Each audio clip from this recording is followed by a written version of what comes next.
You want to support Roland Martin Unfiltered? Be sure to join our Bring the Funk fan club. Every dollar that you give to us supports our daily digital show. There's only one daily digital show out here that keeps it black and keep it real as Roland Martin Unfiltered. By going to RolandMartinUnfiltered.com, you can make this possible. Okay, got to ask y'all this here. Kelly, I'll start with you. Earlier today, Donald Trump gave a speech. He was trashing Rashida Tlaib and others, calling her a kook, things along those lines. It's amazing how he loves to keep attacking women. Clearly, he wants to make this election. He needs a foil, so he's trying to attack the squad. Do you believe that he's playing a dangerous game? Because, look, it's not like he won women, and 53% of white women voted for him. But his constant attacks on women, what happens if his nominee is a woman?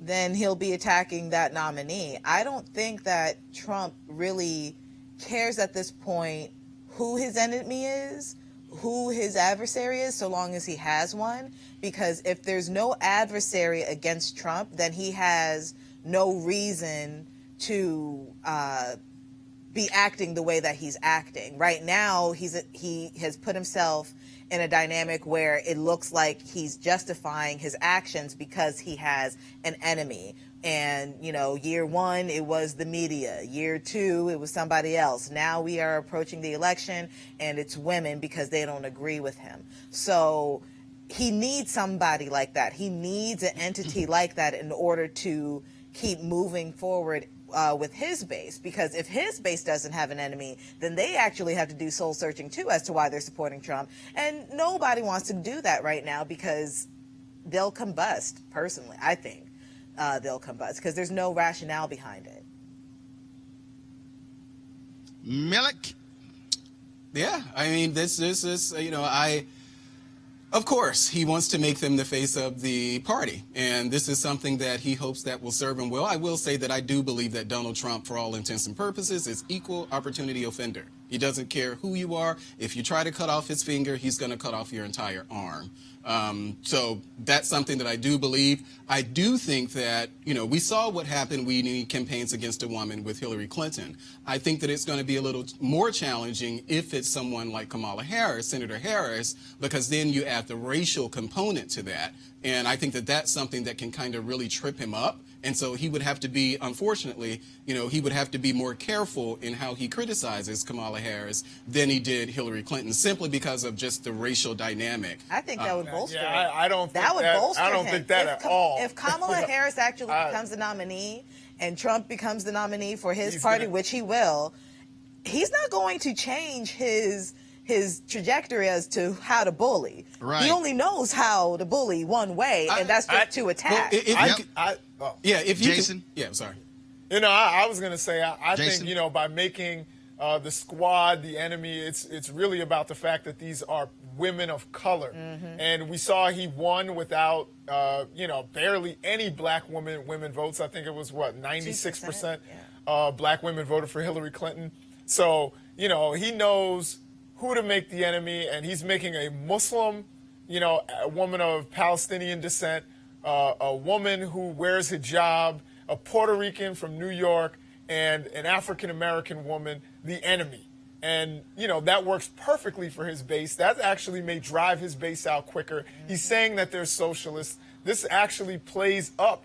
We know he loves racial controversy, and, that drives his base. So I think he actually likes that. Now, on the other side, I think having the squad and them be the targets of Trump's attacks actually can drive our side up. And this is really going to be a challenge in terms of whose base is going to be more galvanized, who's going to drive turnout.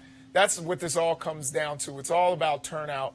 And hopefully our side, if it's a woman candidate or even if it's an old white guy, hopefully our side will turn out and, we'll be able to take out Trump, because he's actually sowing the seeds of racial and ethnic division and religious division. That's what he wants. That's what he thrives on. Yep. That's where he went with birtherism. That's what got him into the political arena. So he loves that. Right.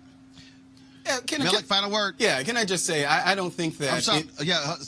Yeah, Go ahead. I don't Melek, think that Kelly, I'll give you final word. Go ahead, Melek. Yeah, I don't think that it matters that they're persons of color. If you consider what he said about crooked Hillary Clinton, he's talked about Ted Cruz's wife. He talked about Carly Fiorina. So I don't think that it's a person of color thing. This is just Donald Trump. So I'll push back and say that I don't think that, he's trying to, create any racial animus by criticizing them. It's just some of their policies. And you see even people within the policy, within the Democratic Party actually pushing back on some of the progressive ideals of these particular four women. And so I think he will do well making them the face of the Democratic Party, and it will serve him well going into the election, and not for racial reasons. It's just he's found it absolutely for racial reasons. Otherwise, he wouldn't have said All what right, he Kelly, said. go ahead. Final comment.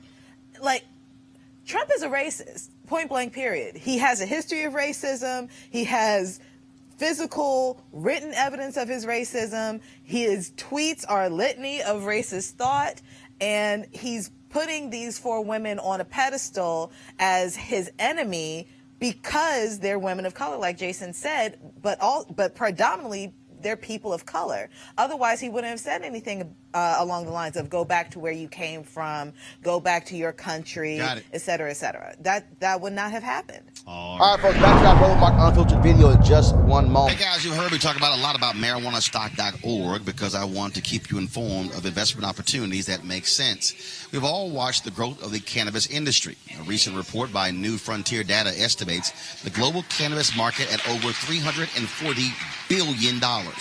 We know that marijuana legalization is sweeping the country state by state. We also know that marijuana has a good cousin, the hemp plant, with a much higher concentration of CBD.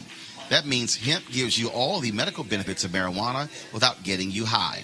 Until recently, hemp farming was practically illegal in the United States and heavily regulated by the DEA. The 2018 Farm Bill changed all of that, making it legal to grow hemp CBD in the U.S. and creating one of the largest commodities worldwide. And they need land to grow all of the plants. Folks, this is not rocket science. It's just an incredible investment opportunity, and that's where our good friends at 420 Real Estate come in. Their business model is simple. They buy land that supports hemp CBD grow operations and lease it to licensed, high-paying tenants. That's right, they are hemp CBD landlords, and you can get in on the action. Our friends at 420 Real Estate decided to do something special for the Roland Martin Unfiltered family.